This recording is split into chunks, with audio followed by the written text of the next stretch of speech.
우리나라는 다 아는 것처럼 분단 국가이기 때문에 정말 엄청난 많은 어려움 속에 나라를 꾸려가고 있는 것을 우리는 잘 알고 있을 것입니다.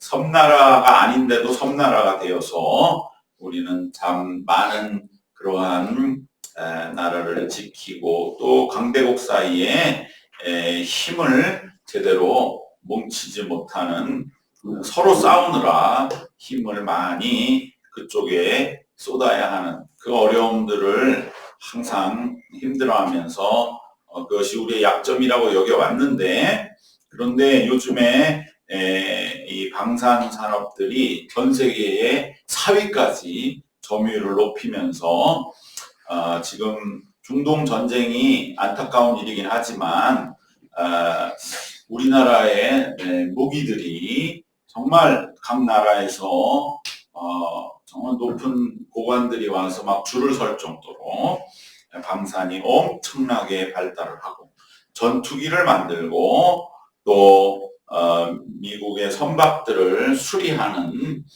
어마어마한 그러한 결과로, 또 우리 대전에는 방위사업청이 있어서 그동안 마사회 자리에서 새들어 있다가 또 만년동에 새로 이제 정부 청사를 짓고 있습니다.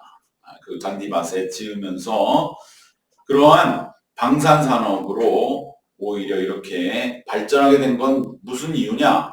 분단 국가이기 때문에 우리가 무기를 만들어야 되고 그것을 통해서 우리들이 연구 개발을 해야만 했기 때문에, 우리가 분단 국가가 아니라면 전 세계 나라들은 이렇게 무기를 잘 만들고 그러진 않습니다. 왜냐하면 무기 만드는 것은 어쨌든 좋은 거라고는 많이 생각을 안 하기 때문에. 그런데 우리는 오히려 이 분단 국가라고 하는 어려움 때문에 무기 생산에 힘을 쏟게 되었고, 그래서 오늘날 이렇게 도리어 우리의 삶을 풍요롭게 하는 계기가 되는 반대적인 효과를 우리는 보는 것을 요즘에 보면서 정말 사람의 앞길이라는 걸 알 수가 없구나. 우리의 이 분단의 아픈 현실이 오히려 우리를 더 부강하게 하는 역설을 보게 되는 것입니다. 분단이라고 하는 동일한 사건을 겪고 있지만 북한과 우리를 비교해 보면 북한에서는 오히려 분단이라고 하고 미국이 너무 강하기 때문에 스스로를 폐쇄하고 전 세계와 별로 교류하지 않으면서 오히려 자신들의 어떤 이 특정 가문의 정권 세습의 명분으로 삼아서 우리가 이렇게 똘똘 뭉치지 않으면 우리는 더 강한 미국에 상대할 수가 없다. 그러한 논리로 더 나라와 일반 사람들을 억압하고 삶을 더 힘들게 하고 있는 길로 가고 있지만, 오히려 우리는 반대로 그럴수록 진정한 힘은 민주적인 그러한 국가에서 나오는 것이고, 그러면서 경제를 발전시키고 부강하게 분단 국가라고 하는 어려움을 장점으로 바꿔가는 그러한, 그래서 더 열심히 남들보다 일하는 계기로 우리가 삼은 것을 볼 때, 우리는 같은 일을 당했어도 그걸 내가 어떻게 보느냐, 이것은 우리가 억울하게 미국한테 나라가 뺏겼다고 하는 북한의 관점에서 보면 더 스스로를 망가뜨리는 길로 가지만, 오히려 이것을 받아들이고, 그러나 우리는 이 일 속에 어떻게 하면 더 좋은 그러한 나라를 물려줄 것인가, 그 점을 생각하면서 그 분단이라고 하는 현실을 바라봤을 때 오히려 나라가 이렇게 전 세계가 놀라는 발전을 이루는 것이다. 즉, 한 가지 일을 우리는 어떻게 받아들이고 이해하느냐에 따라서 삶의 모습이 이 여건이 완전히 변화되는 것을 우리는 우리 역사 속에 발견할 수가 있는 것입니다. 오늘 성경 말씀에 힘없이 발걸음으로 낙심한 채 이제 낙향하는 두 제자의 모습을 우리는 보게 됩니다. 어떻게 보면 성경에서 가장 힘 빠진 채로 걸어가는 사람들이 아닐까 싶습니다. 바로 이 두 제자는 누구였느냐? 우리가 본문을 같이 읽으면서 알 수 있지만 바로 예수님의 십자가의 죽으심, 부활에 대한 일들을 예루살렘에서 아주 가까이서 직접 본 사람들인 것입니다. 오히려 이들은 예수님에게 설명을 해줍니다.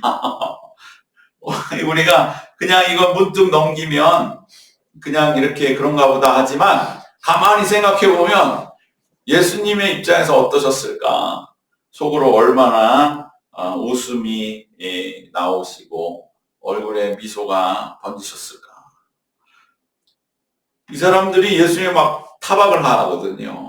당신 지금 예루살렘 같은 길을 걸어 내려가면서 어떻게 당신만 모르냐고. 그러니까 예수님의 십자가 부활이 예루살렘에서 당시에는 모르는 사람은 이상할 정도로 엄청나게 당시에 몇만 되는 사람들이 전부 다가 관심을 가질 수밖에 없었던 일이라고 하는 것을 우리는 해석해 볼 수가 있죠. 왜 당신은 이걸 모르시오? 그러니까 예수님이 그때 어떻게 생각을 하셨겠습니까? 이 사람아, 내가 그 당사자네, 이렇게 말씀하시지 않고, 그래요? 당신은 뭘 보았습니까? 라고 하는 걸 물을 새도 없이 이 사람들 아주 신나서 예수님의 일어난 일들에 대해서 소상하게 말을 하고 있는 것을 보게 되는, 어떻게 보면 정말로 어처구니 없을 수도 있고 코미디 같은 장면을 우리는 보게 됩니다. 근데 중요한 건 뭡니까? 이 사람들이 사실은 잘 알아요. 일어난 사건은 분명히 이러이러한 일이 일어났다. 예수는 십자가에 억울하게 죽으셨고 그는 사실은 십자가에 죽을 뿐이 아닌데 그 제사장과 자신들의 관리들이 사형 판결에 넘겨줘 십자가에 못 박았다. 그리고 3일 후에 일어난 일에 대해서도 여인들이 갔는데 시체를 못 보고 나서 천사들을 봤다고 그러는데 그 천사들은 왜 살아있는 자를 여기서 찾냐고 해서 부활하셨다고 했다. 그래서 또 남은 남자 제자들이 쫓아가 봤더니 그들이 봐도 예수님의 시신은 없었다. 사실에 대해서는 누구보다도 정확히 합니다. 물론 예수님이지만은 누군가에게 그곳에서 일어난 일에 대해서 말해줄 자격은 있습니다. 사실은 잘 알고 있습니다. 그런데 그 의미는 모르고 있죠. 전혀 반대로 이해하고 있죠. 그래서 낙심하고 스스로 좌절해 있는 것입니다. 같은 일에 대해서도 우리가 의미를 내가 잘못 알고 있는 거 아니야? 이 일은 똑같은 일인데 누구는 이 일에 대해서도 감사하고 기뻐하고 하나님 앞에 이 일 속에서 진정한 하나님의 뜻을 찾았을 때의 그 기쁨 속에서 그 감사 속에서 그 일들에 대한 하나님의 인도하심을 구하는 기도하며 신앙으로 더욱더 가다듬어지는 나를 보면서 하나님께 감사하는 반면에 어떤 사람 왜 이러한 일이 있어야 되는지 우린 낙심하고 좌절할 수밖에 없습니다. 라고 터덜터덜 돌아가는, 즉 같은 일에 대해서 그 의미를 우리가 정확히 알고 있느냐 내가 아닐 수 있다는 거죠. 전혀 나는 모르고 하나님의 뜻은 모르고 그리고 살았던 것은 아닌가. 그 의미를 잘못 알면 내게 주신 똑같은 일이지만 그 뜻이 완전히 달라지는 것입니다. 바로 예수님은 이 두 제자들의 예루살렘에서의 일들을 다 들으시고 이보게 그 일은 전혀 낙심할 일이 아니야 라고 하는 것을 이제 말씀 성경을 통해서 풀어주시는 것입니다. 여러분 우리도 마찬가지입니다. 내가 매일 겪고 있는 일, 내가 듣고 있는 일, 내가 마주하고 있는 일들, 그 일들도 내가 예수님 안에 참된 의미를 깨닫지 못하면 전혀 낙심할 일이 아님에도 불구하고 좌절과 낙심할 일로 여기게 되는 것입니다. 오히려 그것이 얼마나 큰 축복인지 잃어버리고 오히려 저주받았다고 여기고 낙심하고 좌절하는 것입니다. 오직 예수님 안에서 예수님의 인도하심과 예수님의 말씀 속에서 우리는 내게 주어진 일들의 의미를 바르게 새길 수 있는 줄로 믿습니다.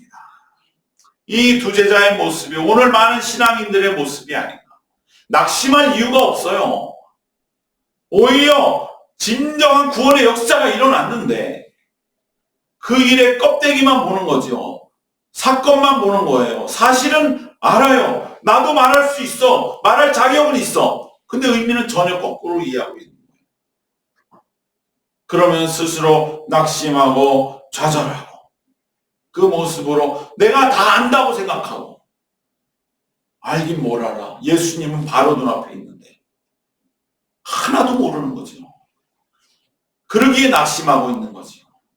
오늘 우리가 신앙생활을 할 적에 우리의 신앙의 문이 열리고 돌파구가 열리지 않는 그러한 상황과 이유가 있다면 바로 이러한 것이 아닌가. 하나님이 문제가 있고 하나님이 계시지 않는 것이 아니에요. 하나님은 지금 너무나 가까이 있어요. 바로 옆에 있어요. 누구보다 나를 잘 알고 있어요. 그런데 나는 아니라는 거예요.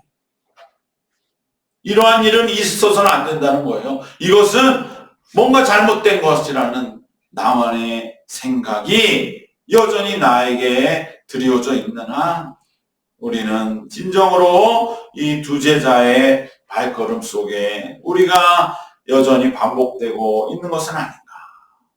다시 한번 우리는 내가 가지고 있던 기존의 생각들 한번 다 진정으로 내려놓고 그리고 다시 이 봄에 나뭇가지에 새 나뭇잎이 열리듯이 내게 새로운 생각에 새 생명이 움트게 하여 주시옵소서 라고 기도해야 할 줄로 믿습니다. 이제 이 두 제자는 예수님을 통하여 진정한 구원과 그 구원을 위한 메시아가 누구신지에 대한 진정한 깨달음을 얻게 됩니다. 예수님은 두 제자가 가지고 있었던 구약 성경에서 자기가 어릴 때부터 애우고 들었고 또 해설을 듣고 깨달아왔던 메시아에 대한 이해를 완전히 뒤집는 그러한 역사를 마주하게 되는 것입니다.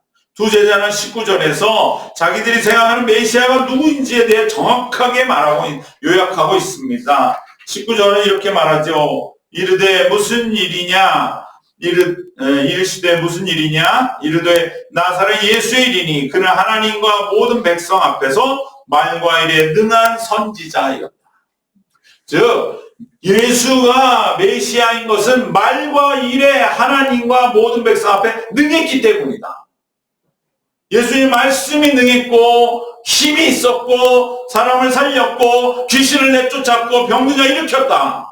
그리고 말씀 자체가 모세의 율법을 완전히 새롭게 조명할 정도의 힘이 있었고 그리고 일에 능이 있었다. 예수님이 하신 일들이 다 능력이 있었다. 그렇기 때문에 예수님은 우리가 기대했던 메시아였다. 이것이 뭡니까? 전형적인 능력의 메시아죠. 그렇기 때문에 예수님이 십자가에 죽으시는 것은 메시아에서 자기들은 잘못 봤다. 우리가 잘못 알았다. 예수는 메시아가 아니라고 하는 그 완전히 뒤집어진 해석 속에서 이 두 제자는 지금 괜한 절망을 하게 된 것입니다. 바로 예수께서 말과 일에 능하셔서 우리는 구약에 예언된 바로 그 메시아라고 기대했었다라고 두 사람은 말하고 있습니다. 여러분 오늘 또 이러한 메시아를 바라는 그러한 신앙은 여전합니다. 인간은 약하기 때문에. 그러나 우리가 이러한 메시아를 바라는 마음이 어쩔 수 없다 할지라도 이것을 넘어가야 됩니다. 그것을 우리가 믿음의 변곡점이라고 하는 겁니다. 왜? 능력의 메시아만 바라면 마지막은 이 옛마으로 한 두 제자밖에 안 되거든요. 이 변곡점을 넘어가야 되는 거지요. 그 메시아 어떤 메시아냐? 참된 메시아. 바로 예수님은 구약이 예언한 진정한 메시아는 고난을 당하시는 것이요. 그리고 부활하심으로 영광에 들어가시는 분이라고 예수님은 말씀을 풀어주십니다. 고난을 당하셔도 메시아는 이상한 분이 아니다. 그러나 유대인들은 아직도 이걸 못 받아들이는 거예요. 그래서 지금 전쟁하는 거예요. 이사야 53장은 읽질 않아요. 한번 유대인 만나면 물어보세요. 왜 여러분들은 구약을 하나님의 말씀을 그렇게 막 머리에 붙이고 다니면서 이사야 53장은 왜 빼놓느냐? 이사야는 유대인 아니에요. 유대인 당신들 선지자 66번 중에 다 인정하면서 왜 53장은 빼놓냐? 53장에는 고난당하는 메시아가 너무나 노골적으로 나와 있거든요. 그가 채찍에 맞으면 우리가 나음을 입었다. 메시아가 채찍에 맞아? 그가 죽음으로 우리가 구원을 얻는다. 메시아가 죽어? 유대인들은 이건 아니라는 거예요. 아, 왜 메시아가 죽어? 저 죄인들이 죽어야지. 그러니까 이 사람들은 자기들의 그러한 메시아, 영광, 능력의 메시아, 힘 있는 메시아, 중동을 막 폭격해야 힘이 있고 다윗과 같이 골리앗을 무너뜨리는 중동의 그 큰 나라들, 골리앗 같은 나라를 다윗이 무너뜨려. 자기네는 작은 다윗이. 그러니까 무너뜨리는 정당한 거예요. 그건 하나님이 허락하신 일이에요. 자기들 여전히 믿고 있는 메시아. 우리의 신앙에도 들어있다면 우리는 이것을 심각하게 받아들여야 돼요. 그러니까 이스라엘은 맨 마지막에 어떻게 되느냐? 결국 엠마오 같은 두 제자밖에는 못 되는 거예요. 예수님을 만나야 이스라엘이 회복되는 거예요. 진정한 구원을 받는 거예요. 그걸 알아야 돼요. 이 사람들. 구약만을 가지고 자랑할 게 아니야. 구약만 가지고 자랑하면 한번 물어보세요. 왜 이사야 53장 빼냐? 예수님은 다른 성경에도 사실은 구약을 한 거풀 더 깊게 들어가면 고난의 메시아의 내용이 다 나온다는 거예요. 생각해 보세요. 모세. 여러분 모세가 영광만 받은 것 같습니까? 우리가 생각할 때 영광만 받은 것 같죠. 아, 모세가 누굽니까? 바다를 가른 사람 아닙니까? 10가지 재앙으로 애굽을 무너뜨린 사람. 당시의 애굽은 우리 조선시대 중국이고 지금의 미국이에요. 조그만한 나라의 지도자가 지금 미국에 가서 미국의 10가지 재앙으로 미국을 멸망시켜서 생각해 보세요. 그 사람이 얼마나 영광스럽겠습니까? 그러니까 유대인들은 구약을 볼 때 영광의 메시아만 보이는 거예요. 아, 모세, 다윗, 그 영화로운 그 지도자가 다시 오면 우리는 다시 일어난다. 그 사람이 예수다. 예수는 모세도 못한 걸 하시고 다윗도 못한 걸 하셨으니까. 그런데 예수는 마지막에 십자가에 죽네. 아이고, 우리가 잘못 봤구나. 근데 모세가 누굽니까? 마지막에 가나안에 못 들어갔어요. 그게 모세의 십자가예요. 생각해 보세요. 애굽 사람들이 어떻게 생각했습니까? 애굽 사람들이 모세에 대해 죽을 때까지 모세를 관심이 없었겠습니까? 자기 나라에 그렇게 큰 피해를 줬는데, 장자를 다 죽였는데, 근데 모세가 뭐 하냐? 광야에서 4주년 방황을 하는 거예요. 야, 이 좋은 나라에서 뛰쳐나갔는데 광야에서 왜 저러고 있어? 이게 모세 고난이죠. 그러니까 애굽 사람들은 다 비웃었을 거예요. 야, 모세가 우리한테 엄청난 무시무시한 존재 아니냐? 근데 광야에 나가서 저 거지 생활하고 있다. 이것이 모세 고난이에요. 그리고 마지막에는 가나안을 못 들어갑니다. 그러면 애굽 사람들 어떻게 생각했겠어요? 우리가 모세한테 졌다고 생각하겠어요? 아니죠. 우리가 큰아들이 다 죽고 바다가 갈라지면서 애굽이 몰살당해서 우리는 모세에게 졌지요. 그런데 자기네가 믿는 애굽이 믿는 신은 모세를 오히려 괴롭혔다는 거예요. 40년 동안 광야에서 괴롭혀서 애굽을 가나안에 못 들어가게 했고 마지막 가나안에 못 들어가게 했어. 모세는 실패자야. 뭐랑 똑같습니까? 예수는 실패자야. 십자가에 죽었으니까. 모세는 실패자야. 가나안에 못 들어갔어. 근데 유대인들은 그걸 다 빼버리는 거예요. 사실 모세는 들어갈 수 있었는데 자기가 겸손해서 안 들어갔고 여호수아가 다 들어갔잖아. 여호수아가 무슨 능력이 있어? 다 모세가 해놓은 거지. 그러면서 모세의 영웅성을 부각시키는 거예요. 이것이 구약을 보는 눈이 틀렸다는 거죠. 예수님. 진정한 메시아적인 그러한 면모를 갖춘 모든 구약의 지도자들은 사실은 고난을 당했다. 다윗도 마찬가지다. 다윗을 나중에 유대인들은 엄청 미워합니다. 그래서 나온 게 우리가 이제 내일부터 볼 역대기입니다. 이제 열왕기 상하까지 다 끝났거든요. 내일부터 역대기 1장 1절 들어가는데 열왕기 상하와 역대기는 똑같은 왕의 이야기거든요. 왜 똑같은 게 두 개가 나올까? 역대기는 다윗을 미워해요. 다윗에게 마이너스는 다 빼요. 밧세바 빼요. 많은 내용들 많이 빼요. 물론 언급은 하지만 다윗이 잘못한 걸로 그렇게 많이 쓰지 않아요. 오히려 밧세바가 유혹했다 이렇게 써. 왜? 영광의 다윗이 돼야 되니까. 진정 다윗이 있는 모습 그대로 보여지기면 그도 똑같은 인간일 뿐이고 고난당하고 실수하고 부족한 건 많아요. 그럼에도 불구하고 끝까지 고난 속에서도 하나님을 바라본 거기에 메시아가 있는 것이지 무슨 능력이 애시당초 많아가지고 처음부터 능력으로 사람들을 이끌어가는 메시아를 진짜 메시아라고 착각하게 되면 마지막은 엠마오로 가는 두 제자의 발걸음에 불과한 것이다. 바로 예수님은 이것을 제자들 그 두 사람에게 말씀하시는 겁니다.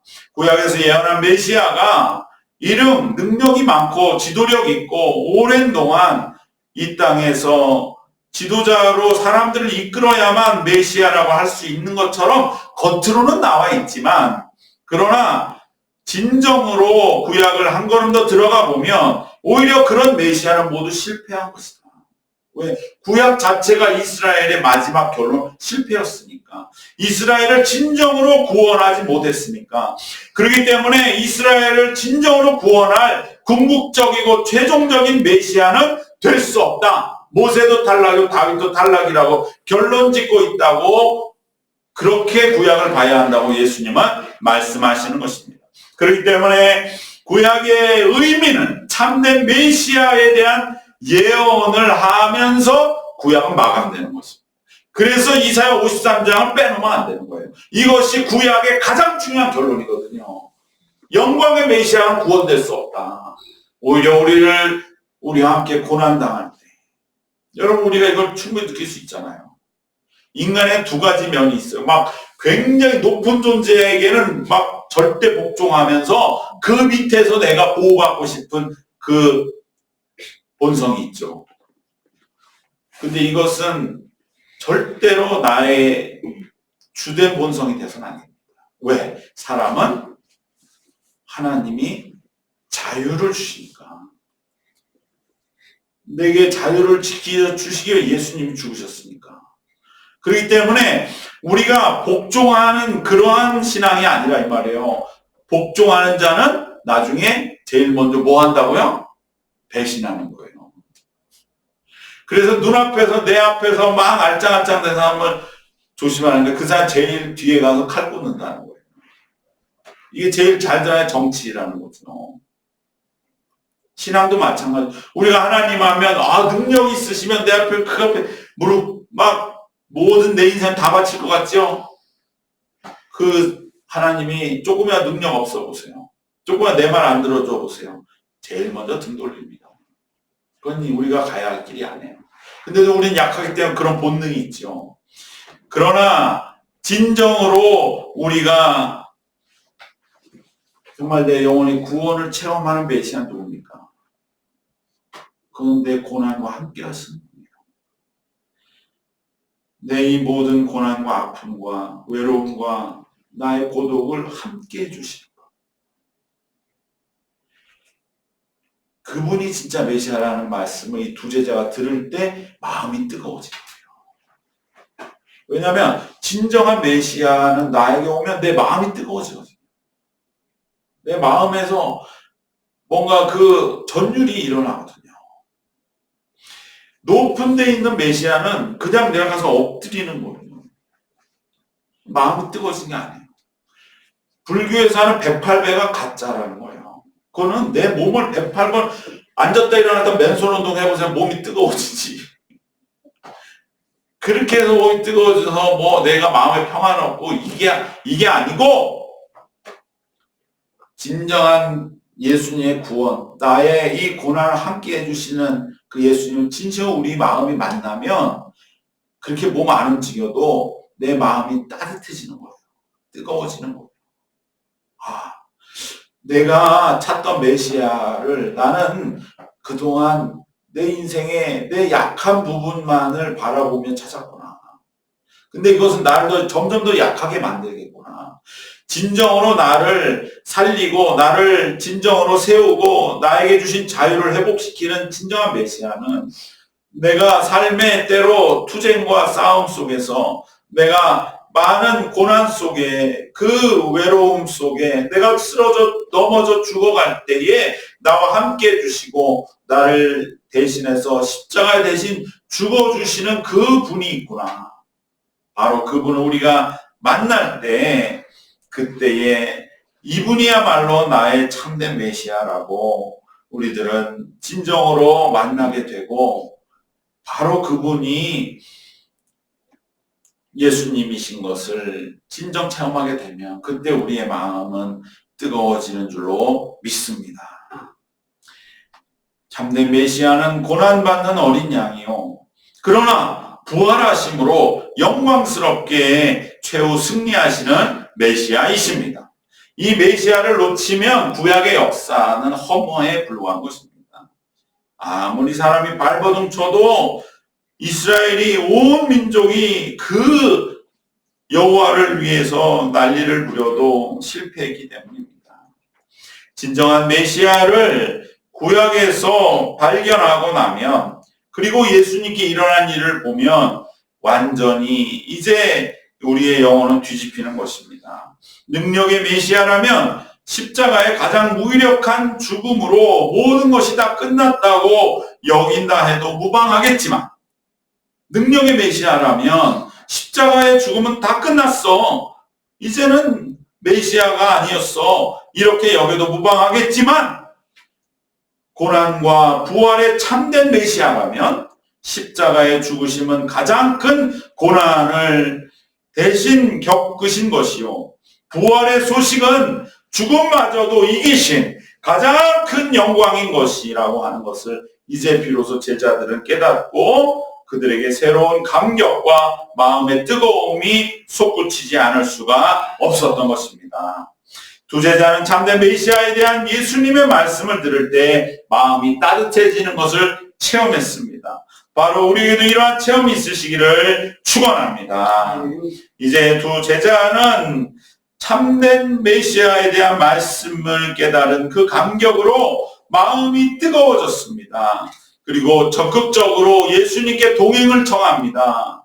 그리고 이제 애찬을 나눌 때에 바로 그들의 눈이 띄어져서 생생하게 말씀을 풀어주신 그분은 예수님이심을 알게 되는 놀라운 눈이 열리게 됩니다. 사람이 절망하면 눈이 어두워지는데 이들은 이제 그 절망 속에서 빠져나왔기 때문에 눈이 열린 것입니다. 낙심하면 눈마저 어두워집니다. 사람의 마음이 식어지고 사람도 가리게 되고 그리고 공동체를 벗어나려 합니다. 그러나 말씀 속에 참된 메시아를 만나 마음이 뜨거워지면 다시 사람들을 찾게 됩니다. 그리고 나누게 되고 내게 일어난 일들 속에서 일하시고 작용하신 나에게 나타나신 그 주님을 나누고 전하게 됩니다. 바로 이 두 제자는 엠마오로 가는 길을 되돌아 다시 예루살렘의 사람들에게로 공동체로 향하게 되고 이제 우리가 부활하신 주님을 만나는 체험의 증인이 됩니다. 오늘 우리는 다시 한번 정말 내가 믿는 메시아, 나의 마음을 뜨겁게 하고 따뜻하게 하며 나의 고난에 함께 동참해 주셔서 나를 끝까지 붙잡아 주시는 그 분을 우리가 다시 한번 만나고 그분이 가셨던 그 길이야말로 진정한 구원의 길임을 확신할 때 우리는 부활 속에 영광을 얻게 되고 부활의 확신 속에서 우리에게 주신 이 따뜻함을 함께 나누는 믿음의 사람들로 나와야 할 줄로 믿습니다. 우리 모두에게 십자가의 고난과 부활의 영광스러움이야말로 참 구원의 길임을 말씀으로 우리 마음에 담아주시고 그러함으로 내게 일어난 일들의 의미를 이제는 반대로 깨닫게 하소서.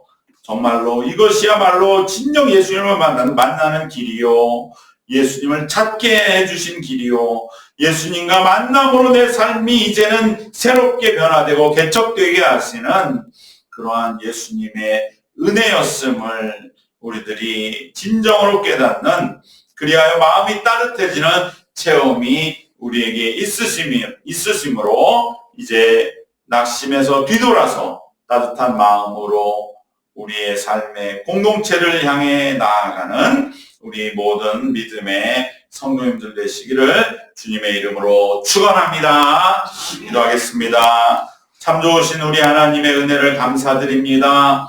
우리의 구원의 참기를 이루시사 아지도 깨닫지도 오히려 반대로 이해하고서도 아는 것으로 예수님께 설명했던 그 낙심에 찬 우리의 삶의 모습을 완전히 바꾸시며 뒤집어 놓으셔서 내 모든 이 고난에 함께 동참하시기 위하여 가장 큰 고난의 십자가를 겪으시며 죽음에서 부활하시사 가장 큰 영광에 이르심으로 우리의 삶을 영광으로 소생시키시는 우리 주님을 우리가 만날 때에 다시 한번 우리의 마음이 뜨거워지게 하여 주시옵소서. 우리의 마음이 다시 한번 불붙게 하여 주셔서 그 따뜻한 마음과 사랑으로 세상을 향해 나아가는 저희들에게 인도하여 주시옵소서. 감사드리옵고 예수님의 이름으로 기도드리옵나이다. 아멘.